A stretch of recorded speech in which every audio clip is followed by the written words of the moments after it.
Okay, welcome back, and I want to apologize. It's been a very long time since I've uploaded a video about the Audi, but let's talk about some of the progress I've made in the few months that it's been since you last saw a video.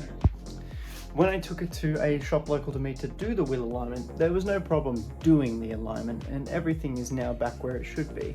The issue lies in the fact that they couldn't provide me with the report, which is almost the one thing I took it there for. Now, just today, we did the underbody measurement report, which is where they'll take several points on the subframe of the chassis, and they'll just see if it's within the manufacturer's specs. Because it was a Victorian write-off, it must first go to Victoria and be re-registered there before it can be brought to New South Wales.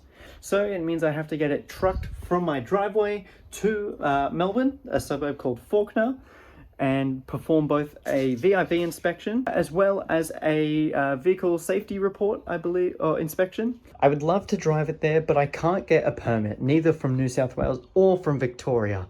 New South Wales because it's a Victorian write-off, and Victoria because the journey is not starting in Victoria. Throughout the week, we fitted a new wheel hub assembly as well as the lower caster arm, which you can see just down here. That has fixed the fitment issues that we were having in the previous video. You would have seen that just at the end. So now the wheel fits perfectly as it should. It's equal on both sides, and that means we're ready to get it on the road. But before that, last week we did an oil service, but the car was too low on voltage, so we couldn't get it to run. We also are having trouble with this glass.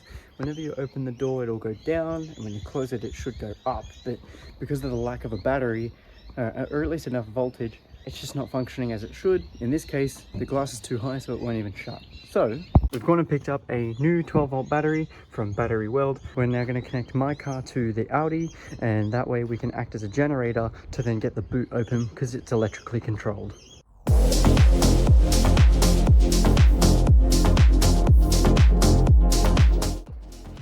I can hear the car wigging out. The seat controls are going off their nut.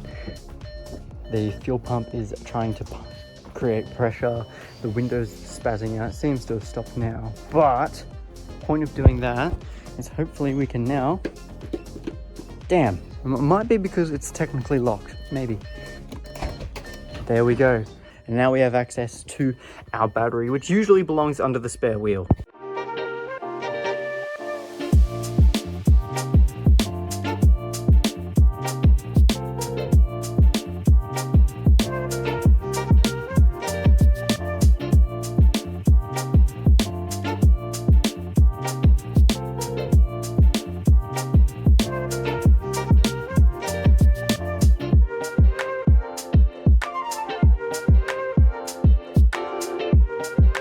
All right, the first cold start for the Audi in probably 5 weeks. Let's hear it.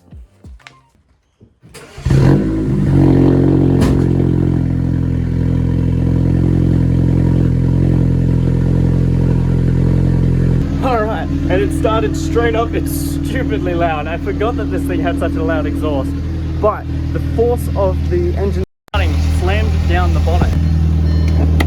So we will definitely have to get a new bonnet strut because this one is simply no good. Let's go ahead and give it some juice. It's in park, so it shouldn't move anywhere.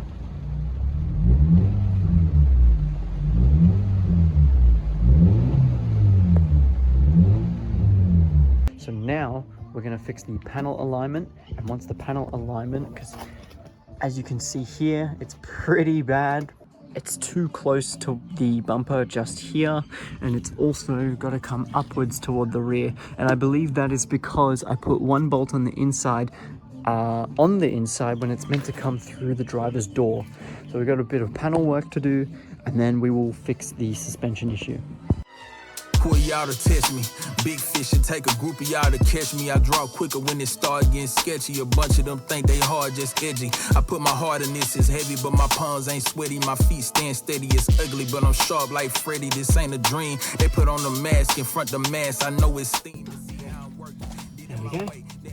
thing of you. Shine a little harder when they mean mug you. I'm just getting started, but raising the bar. No sign of slowing down, I could race with Lamar. Punch with Javante, bass and Qatar without ever leaving the state. So this is our side mirror, and as we've seen in the past, the previous owner put a pane cutout, a glass pane cutout over the top of his damaged side mirror. It was just a cheaper option to fix it, I suppose. I pulled off both of those and refitted a new side mirror that I got off of eBay. And the issue I was having is that it wasn't adjusting correctly. So I took off the side mirror again and pulled this out of its slot. It's held in at 1, 2, and 3. And what I notice is that if we look around where my thumb is, this here, this sort of retains the motor in its, let's say, housing. But at some points, this was underneath, where my index finger is here, was underneath this plastic part here, and therefore it was stopping all movement. So we took it off. There was a single T10 screw holding it in place. We popped this off, clicked that back into place, and now we have full range of motion. If I go ahead and actuate this,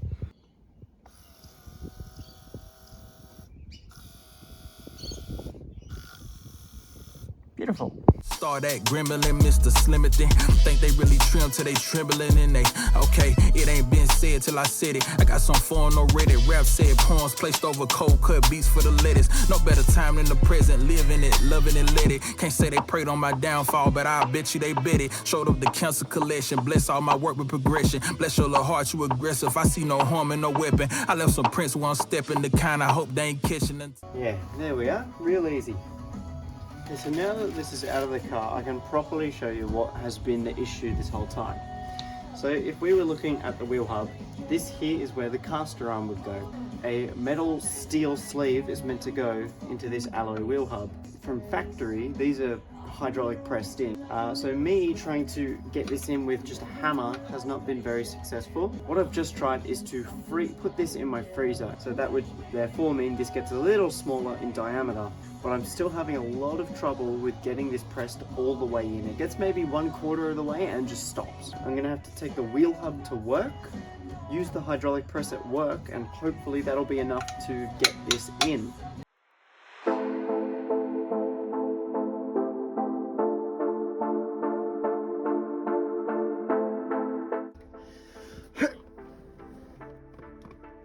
Oh yeah, that is not coming out. So you've just watched me fit the sleeve that goes into the wheel hub for the tie rod end. Finally addressing the water leak coming from the water pump. And it got so bad that from just sitting here in the garage, it's lost half the expansion tank's worth of coolant. So it's pretty bad. If it's lost that much from just sitting, I can't imagine how much it'll lose while actually driving. So the water pump and thermostat assembly on this car is located just here underneath the intake manifold. We are going to have to remove all the stuff you can see in front of it. I'm going to try to avoid taking as much as I can off, such as the intake manifold. That pipe there is pretty heavily leaking coolant. Now either that's coincidental or that pipe has failed. Once we remove the water pump, we're going to have a look and see and check the condition of that. Hopefully it's just an O-ring that's failed and it's not something to do with the actual pipe or even the housing it goes into.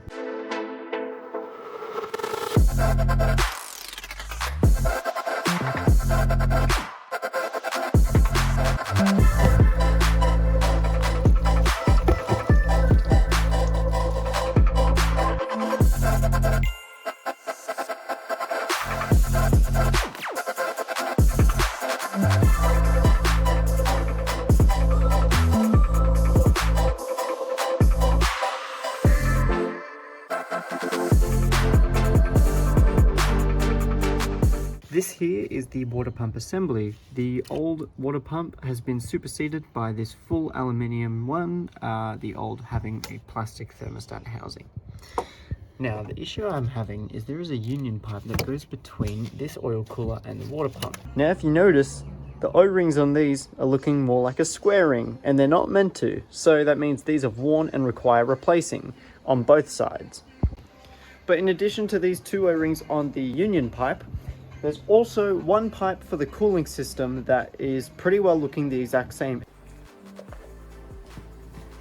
So for now that all of the electrical plugs are back on and I don't have any risk of corroding them, let's flush down all the coolant that I've spilt in the process. While I was there, I decided to pop out both radiator hoses and flush out the whole radiator. Tomorrow I'll go to Repco and pick up some coolant concentrate, and once the cooling system is fully reassembled, we'll do a flush. That'll probably be on Monday night.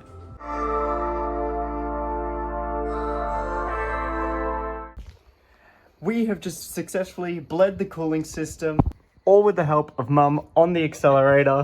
Thank you, Mum, so much. Which means now we can drive the Audi without worrying about it overheating.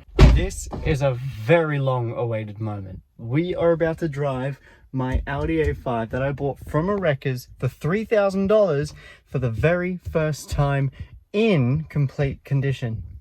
So let's take, that's the wrong key. That's my garage key. Where did I just put it? Let's take this key, foot on the brake, start her up. Parking brake is off. Let's go into drive.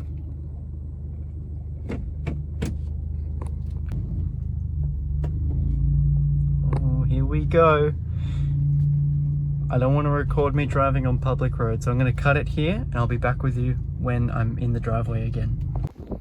Alright, we just got back from the very first road test in what I thought was a completely finished Audi, and for the most part that's exactly right. There are no creaks going on with the Audi, no rattles from the suspension, and mechanically it sounds fine. However, I did notice that there is just a teeny trickle of coolant leaking, and it seems to be coming from the top radiator hose where that connects to the water pump. So I can diagnose that and fix that on the weekend, but for the time being, the Audi is mechanically sound. Okay, so we've just done a bunch of diagnosis work. And in classical fashion of me, I just at no stage thought to pick up the camera and record it. Pretty much in the Audi, when you would select the AC controls, no air was coming out. So even if you had the fan set to the max volume, max setting, no air was coming out of any of the vents. So in order to diagnose this, we've removed the glove box and a couple of the other trims associated with under here. And by removing all of those trims, we have now got access to the blower motor for your AC, as well as the blower motor resistor. So using the multimeter, we've gone and checked for continuity and resistance values on the relay for the blower motor resistor. And because I'm not getting any resistance values at all, I think it's safe to say that the blower motor resistor is gone. And in my opinion, the good news is, from the tests I've done, the blower motor itself is fine. The motor shouldn't be impaired at all, and it was actually really clean when I pulled it out from the car. Scrumptious protein snack in my AC motor there is. So I'm going to go ahead and order a blower motor resistor off of eBay using that part number, and when it arrives we'll see if my theory was correct. If not, lesson learned, at least I tried to accurately diagnose something. In addition to the center pipe, we've also got the rear muffler, which is this one right here that goes right to the guts, and you can see the tailpipes at the end.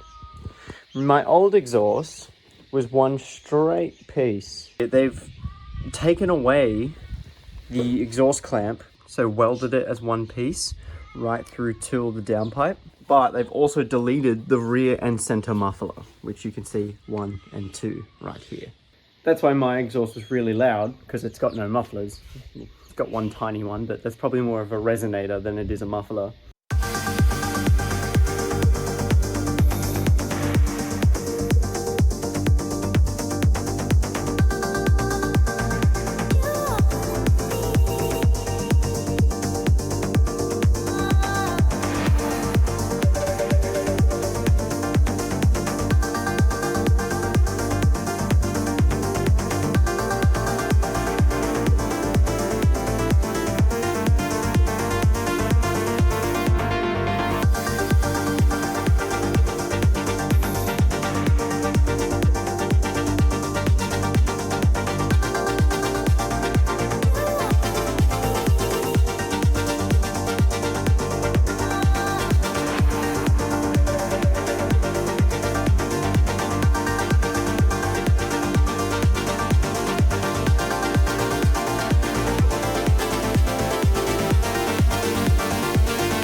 Okay, now the car is back on the ground for the first time in about a week. Let's get this shut, let's bring it out, and then we'll get on with the AC bombing. So ever since I bought this Audi, it's had, I think it's a smoker's smell. But even after detailing and water extracting the carpets and floor mats, the smell still hasn't left. So by AC bombing it, pretty much we shake this up, and when I press down on this nozzle here, it's gonna lock and stay set. And then yeah, we'll see if it gets rid of the odor. Probably not permanently. I really do doubt that something like this can be a one-stop shop to fix my problem, but we're gonna find out.